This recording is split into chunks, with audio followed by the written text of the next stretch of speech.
Hello everybody, my name is Christopher Abiodun, CTO Farm Crowdy. I want to tell you about 5 ways to infuse technology in agriculture.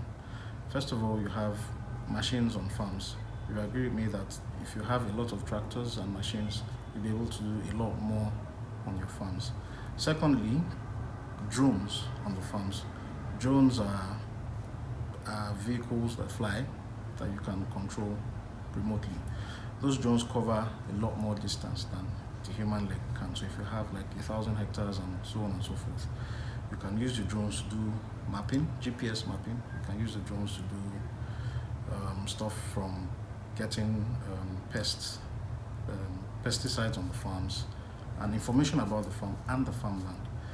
Then aquaponics, that is hydroponics and aquaculture mixed together, where you have fish in the water and there's no soil, but you have plants growing.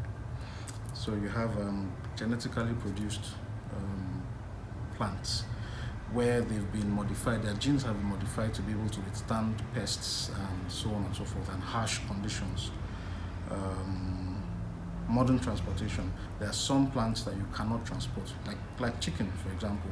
Day-old chicks, you can't transport them in the sun. So you have specialized vehicles to mimic night and climate and so on and so forth.